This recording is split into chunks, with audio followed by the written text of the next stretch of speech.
Thank you, Mr. Speaker, and it is a pleasure to contribute to the debate on the speech from the throne which sets the agenda for this session of the 57th Legislative Assembly. I'd like to tell you first, Mr. Speaker, why I got involved in politics on a full-time basis nearly 10 years ago. I am a conservative. I believe that the best social program is a job. I do not believe in social engineering. I believe in low taxes, personal responsibility, freedom, democracy, free enterprise, and law and order. My views are shaped by visionary leaders like Stephen Harper, David Alward, Bernard Lord, Preston Manning, Margaret Thatcher, Jason Kenney, and Marjorie Le Breton, to name a few.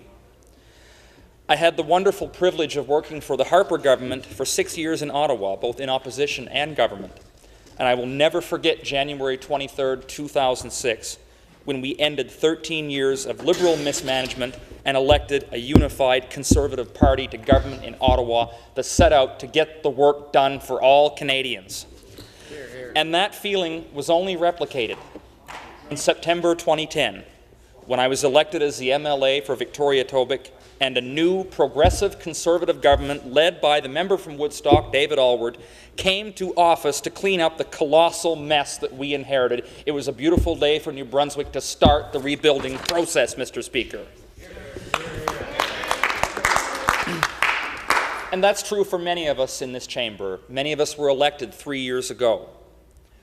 I think we all knew when we sought office that New Brunswick was in serious trouble.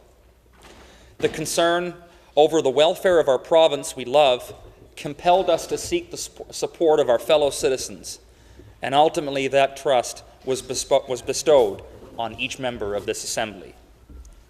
This government was elected to stabilize our province and to begin rebuilding. Now, the previous government, in just 4 years, burdened this province with unsustainable spending, along with its botched attempt to surrender our energy security to Hydro-Quebec. New Brunswickers said no, we stood up, we came to government, and we are getting the job done, Mr. Speaker. And with regard to the spending by the previous Liberal government, true to Liberal form, the Canadian Taxpayers Federation summed it up well when they provided the following commentary in the lead-up to the 2011 budget, and I quote, "Over the last 4 years alone," this goes back from 2007 to 2010, "over the last 4 years alone, the previous Liberal government saddled the new government with $1.65 billion in new spending. That's an increase in the total provincial expenditures of about 26%. The province has not seen a growth in expenditure of that magnitude over such a short period in its entire history." End of quote, Mr. Speaker. That paints a staggering picture. Shame. And I would ask the member opposite to hold his commentary, as I did the same thing while he was speaking, and I'll expect the same courtesy. Before continuing on the macro issues affecting New Brunswick, it is vitally important that I address matters relating to Victoria-Tobique, the region that I am proud and humbled to represent and to call home.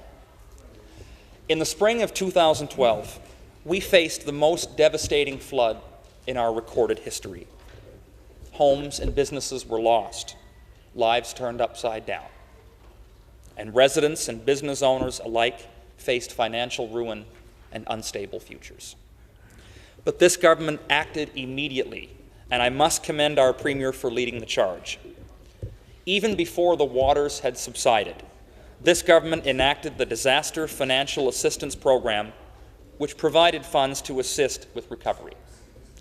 By last October, only 7 months after the flood, we announced an $8 million program of home relocation, flood-proofing, or property buyouts.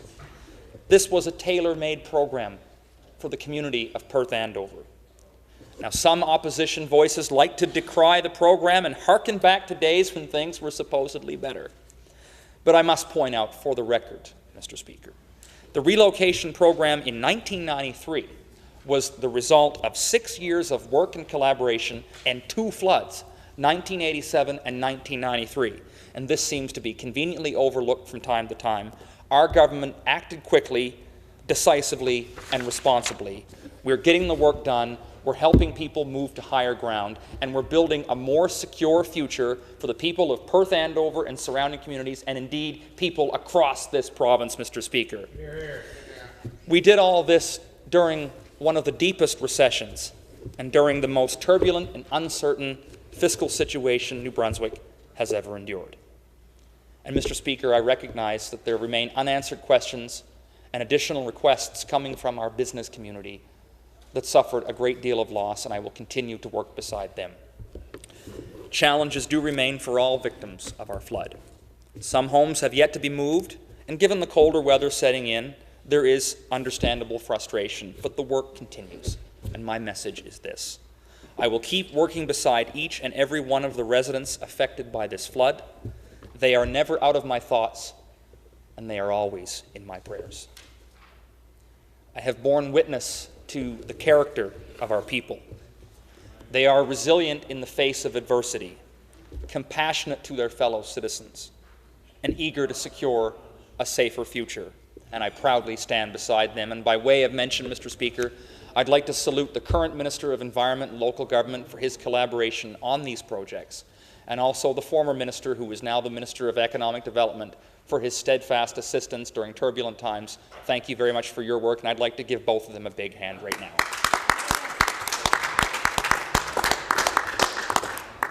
Mr. Speaker, construction also began this fall on the new Victoria Glen Manor, which will be located on the Andover side of Perth Andover.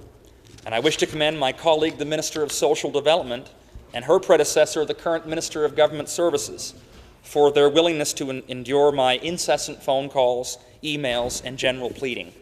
But they responded favorably, and they understood that I had a community to represent.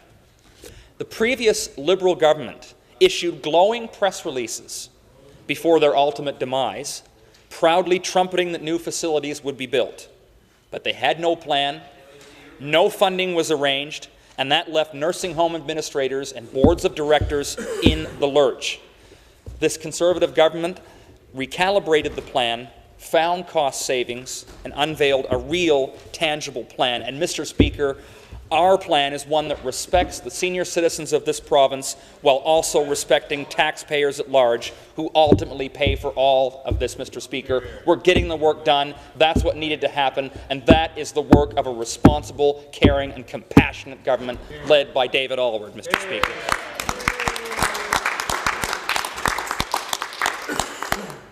All of the communities in Victoria-Tobique are vibrant, forward-looking, and innovative. The village of Plaster Rock has faced seemingly insurmountable challenges in recent years, especially as our forestry sector underwent changes. But they continue to build for a better tomorrow. They promote the local tourism industry and host the wonderfully successful World Pond Hockey Championship every year. It really makes me wish I could play hockey, and better than that, if I could actually skate. I could probably contribute more than I do standing on the sidelines pretending to coach. But this is the kind of region that I'm from. Our people are bold, they are independent, and they are building their own future. They are looking after their lives, and they're working for a better tomorrow, and nobody can hold back the people of Victoria-Tobique, and I could not be prouder than to represent them, Mr. Speaker.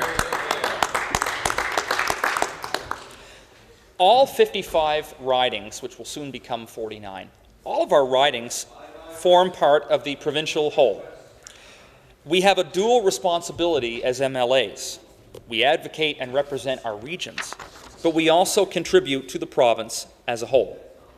And that is why I am encouraged by the initiatives that we have undertaken to secure a better life for our people. Now, let's be clear, Mr. Speaker. We require an economic renaissance to survive. We cannot just rely upon transfer payments. We cannot continue spending our way further with money we don't have. We need to build our economy, and like it or not, resource development is integral to the economic development of New Brunswick. No ifs, ands, or buts. No one project will be a panacea, but several projects and the message to investors that we are open for business will lead us ultimately to the prosperity that we deserve, and the prosperity that I believe is in our future, and the prosperity that will only be secured with a progressive Conservative government led by David Alward. God forbid the guys across the way get in control and kill the work that we've done. Mr. Speaker, our province is at a crossroads. We are getting the work done. We're going to continue that work. There will be choices in the next election. Who wants to build the future for tomorrow, or who just wants to keep spending to be politically popular? That will be a choice in the next election, and I know where I'll be standing, Mr. Speaker, on the side of people who want to work, on the side of people who want to be working in New Brunswick, on the side of people who believe we can build a better life. And that is what this Premier, this Cabinet, and this caucus is undertaking, and I'm extremely proud of that work, Mr. Speaker. The Trans-Canada Pipeline is one such project, and it is also set to intersect the region I represent. The Energy East pipeline involves three major components: pipeline conversion, the construction of new pipeline, and the construction of new pipeline facilities. Energy East will convert an existing natural gas pipeline to oil service between Burstall, Saskatchewan, and Cornwall, Ontario. New sections of pipe will also need to be constructed in Alberta, Saskatchewan, Manitoba, Eastern Ontario, Quebec, and New Brunswick to link up with the newly converted pipe. Lastly, associated facilities like pump stations, tank terminals, and marine facilities will be constructed in order to successfully move the crude oil from Alberta to New Brunswick. The construction phase will represent an influx of labor, and there will be ongoing work as a result and more funding to provincial coffers. It will also be of singular importance to the City of St. John. Now, Mr. Speaker, I refuse to be drawn into regional vagaries and parochial backwater politics. What's good for St. John is good for all of New Brunswick, and I will continue to advocate for this project. Let's get to work. Let's do this. Let's get this done, Mr. Speaker. And the debate over responsible resource development has become at times unnecessarily vitriolic. The blueprint that we have is based upon 6 firm principles. Number 1, environmental responsibility. Number 2, effective regulation and enforcement. Number 3, community relations. Number 4, First Nations engagement. Number 5, stability of supply. And number 6, very important, economic development. This blueprint lays out a plan to address the strategic economic, social, and public health dimensions of New Brunswick's oil and natural gas sector. As a first step, it will enable industry to discover the full extent of our oil and gas resources and determine whether future work is viable. As part of the blueprint, the Department of Environment and Local Government will focus on issues of water monitoring, water use in exploration and extraction, wastewater treatment, and water-related public information. In addition, the provincial government commits to developing a comprehensive water management strategy for New Brunswick.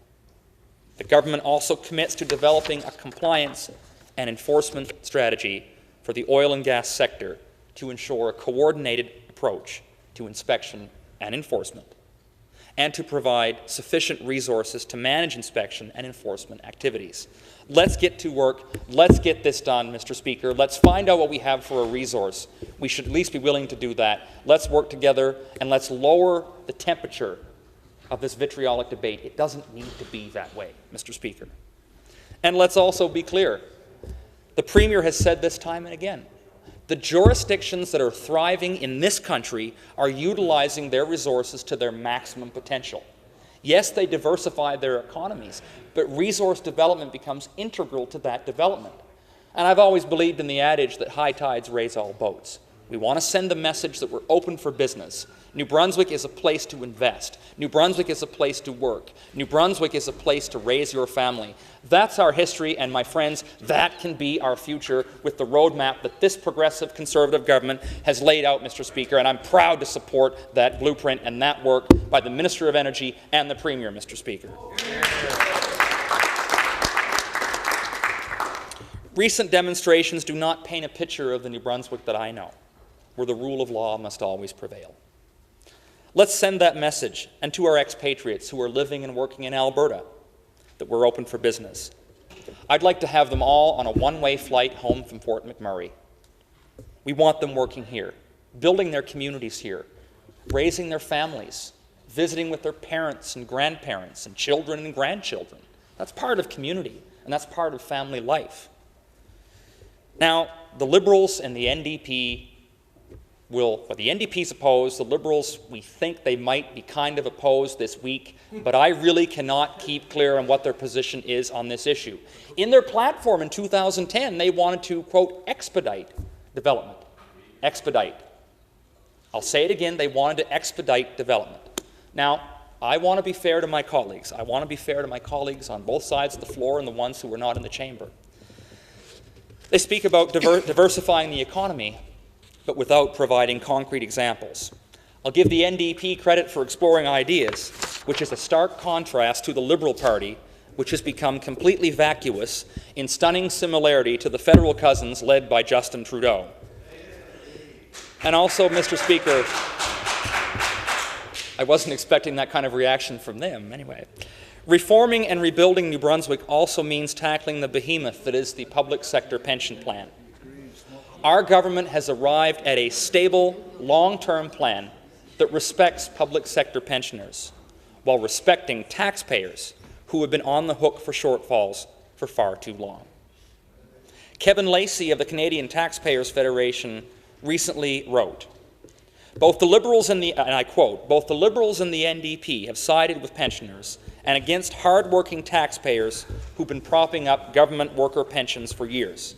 Opposition Liberals now say they want to halt pension reforms. And they waited until this week to make the announcement after the government committed to changes during the election, introduced specific recommendations over a year ago, spent months traveling the province consulting with thousands of current and former government employees, and even made amendments based on what they heard during consultations. End of quote. Mr. Speaker, we have to look at the forest for the trees, and we have to look at the demographic makeup of this province and the financial situation that its citizens are in. Let us consider the taxpayers of New Brunswick, who ultimately pay for everything that government does. It's all about the taxpayer, Mr. Speaker, and I can't emphasize that enough. I guess it's in my blood. What about the taxpayers of New Brunswick who do not have the benefit of belonging to a defined benefit pension plan? They might be on a defined contribution plan. They might have an RRSP that is completely vulnerable to market risk. And many of them have absolutely nothing.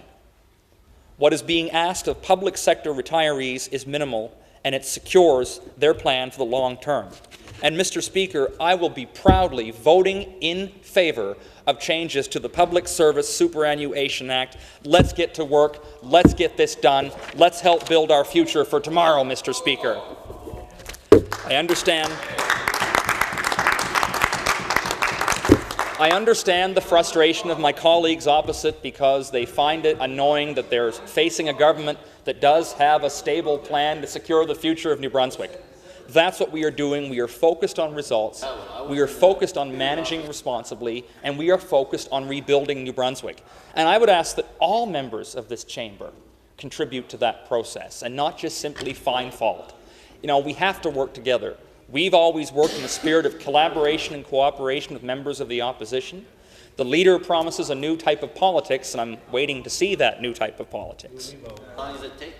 Mr. Speaker, our province has a proud history. Our history is one of hard work, perseverance, and fortitude. Our forefathers showed true grit, and they rose to the challenges that confronted them. That's our history, Mr. Speaker, and it ought to be our future. And why is it that a province with a stubbornly high unemployment rate has to recruit workers from afar? We understand the complexities of the labour market in this province, and this government has introduced concrete measures to address labour force skills shortages and to address the fact that we need to link up employees with suitable jobs. And I want to point out from this speech from the throne, because the economy is always issue number one for me, Mr. Speaker, because the economy affects everything we do. It affects our ability to pay for hospitals, roads, and schools. Put another way, businesses don't run, government can operate. It's not the other way around. That's a progressive conservative principle. That's a New Brunswick principle. It might not be a liberal principle, but it's sure as heck our principle, Mr. Speaker. Earlier this summer, this government released its labour force and skills development strategy. This strategy builds on our province's Economic Development Action Plan, which outlines the government's commitment to ensuring the availability of skilled and globally competitive labour force. The strategy includes 3 main themes that consist of 44 priority action items: support for the K-12 and post-secondary education systems to adequately prepare students for labour force needs, support for learning and skills development and retention, as well as the attraction of highly skilled individuals, Mr. Speaker. Apprenticeships and skilled trades are also a key element of the government's labour force strategy. The strategy contains actions aimed at attracting teens into the trades through the Teen Apprenticeship Program, as well as efforts to implement a Women in Trades program. In the coming months, we will be announcing several new initiatives that flow from this plan to encourage more people to enter apprenticeships and to increase employer involvement. We all have to be involved in this process, Mr. Speaker. We all have to be engaged. The not-for-profit sector, the business sector, the public sector, we all have a role to play in ensuring that these things happen. And, Mr. Speaker, I would be remiss if I did not mention efforts to build apprenticeships in New Brunswick, and the fact that we are funding to the tune of $50,000 the Helmets to Hard Hats Canada program, a national not-for-profit organization that provides apprenticeship training to current and former members of the CF or reserves. Now, I would be remiss if I did not point out the work by my great colleague from Fredericton-Silverwood, the legislative secretary to the premier responsible for military affairs. His work on this has been outstanding. And I have to say, I have a special affinity for this program because of its aim and its purpose, but I got familiar with this program 6 years ago when I was working for the then Minister of Veterans Affairs, the Honourable Greg Thompson, and our department was doing initial meetings with the coordinators of Helmets to Hard Hats. This is a wonderful program. I expect the opposition support for it. I'm sure they will. This is something that we have to do, Mr. Speaker. It's the right thing to do. It's a way to honour those who have sacrificed and to help them make that transition into civilian life after their exemplary service. And that announcement of Helmets to Hard Hats, Mr. Speaker, also dovetails nicely with the announcement we made this week that individuals who are from New Brunswick, who are serving in the forces or in the RCMP, will be eligible to enter hunting draws as if they were actually resident in New Brunswick at this time. Mr. Speaker, that's a good initiative. Let's do more like that. Let's honour our men and women in uniform, both past and present. Hear, hear. I firmly believe that their contributions have done more than any policy or program to secure the freedom, democracy, liberty that we enjoy in this country, Mr. Speaker, and we cannot do enough to thank them, but we have to do the best we can to thank them for that work, Mr. Speaker. So these initiatives are the actions of a responsible government. Our history is not one of unemployment. Our history is not one of dependence. We are an independent people. We are a proud people. And that work ethic, that spirit of our forefathers, has never gone away. It's still here. But we need a government that has to be economically focused, and that's exactly what this government is doing. We want to build the kind of New Brunswick that our forefathers envisioned. And I'm saying even our forefathers prior to Confederation. They came here, they worked hard, they endured difficult conditions during those early winters and early days. That's our history. I look at my own grandmother and grandfather. My grandfather was a barber from Arthurette who served in the Canadian Forces. He met my grandmother while stationed in Darlington, England. She was British, serving in the Women's Auxiliary Air Force. They married. They came to Canada. Their first winter was spent with his parents in Arthurette. Now that must have been a shock for my grandmother, to go to live with her in-laws another continent away, working any possible job she could, because she knew the value of a dollar. She was 40 years old before she owned her first automobile, because she didn't buy it until she could afford it. That's the fortitude that I was raised by, and that's the fortitude that New Brunswickers know. That's our history. And that is why we must seize opportunities today and not look away at them based on simply ideological grounds or what outside environmental groups want us to do in this province, Mr. Speaker. We will be the ones who determine our own destiny, not the Sierra Club and not the Council of Canadians. It'll be the people of New Brunswick who choose the route they want to take, and I believe they want development. I believe they want jobs. I believe they want to get to work, Mr. Speaker.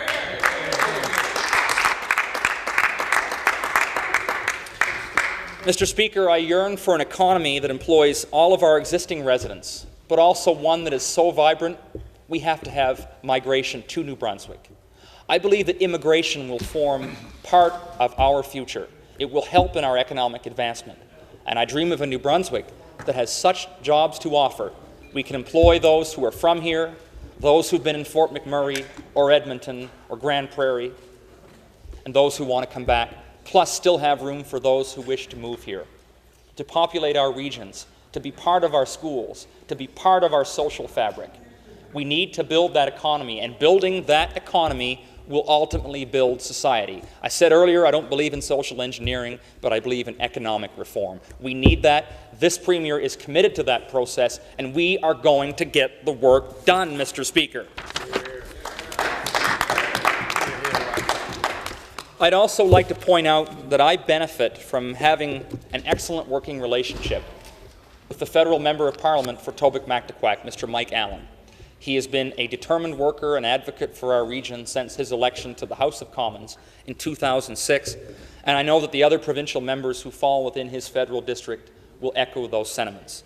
That is the type of cooperation we have with our federal government. We are partners. We work together. Our interests are most often similar. We want to work for a better New Brunswick and a better Canada.